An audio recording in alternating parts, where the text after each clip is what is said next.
एक संपन्न सम्राट था, सारी सुविधाएं थी उसके पास, 18 लाख घोड़े थे, 18 लाख।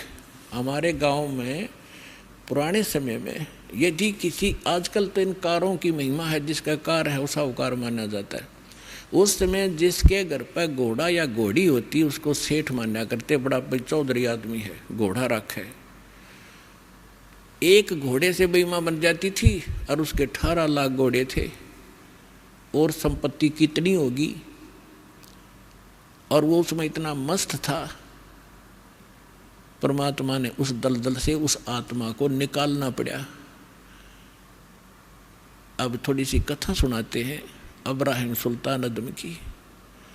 एक अब्राहिम सुल्तान अदम नाम के मुसलमान बादशाह थे इराक के अंदर। एक बलख नाम का उसकी राजधानी थी, शहर था, और ये बहुत संपन्न राजा था। ये पिछले जन्मों का परमात्मा का प्यारी आत्मा थी।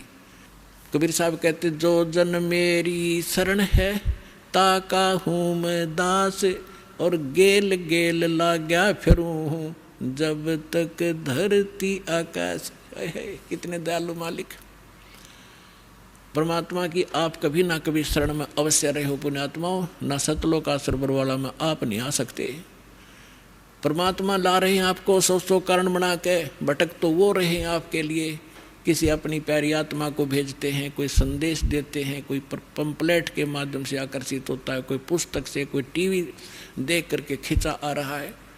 तो ये सारा साधन ये परमात्मा आपके लिए करवा रहे हैं। आप कभी ना, आप वही 64 लाख में से हो जो सबसे पहले ही आएंगे।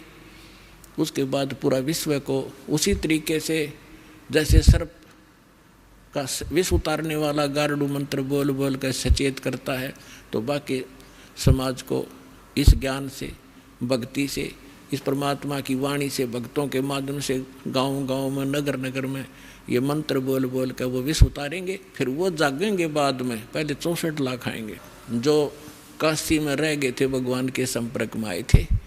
तो परमात्मा कहती, एक बार जो मेरी शरण में आ गया उसके साथ रहूँगा सदा। तो कितने दयालु थे। जो आज से 600 वर्ष पहले भगवान नहीं आते या भक्ति में खत्म हो जाती, उस समय परमात्मा ने इसी लीला की और ऐसे चमत्कार किए। आज तक भक्तों के अंदर वो चर्चा का विषय है, भगवान ये कर देता है, तो वो करा करते यही भगवान। और फिर कुछ सिरफिरे जैसे कमाल जैसे परमात्मा ने मुर्दा जीवित किया। लंबी कथाएं हैं ये बहुत गनी, लेकिन धीरे धीरे आपको सुनाया करेंगे। अभी तक तो आपको इन सदग्रंथों से, वेदों से ये मलाई निकाल कर आपके सामने रखिए।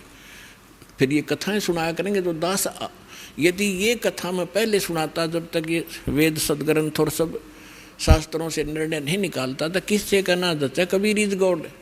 और अब इस ज्ञान के माध्यम से प्रत्येक आदमी ये मान रहा है भक्त कि कबीर इज गॉड और कंप्लीट गॉड।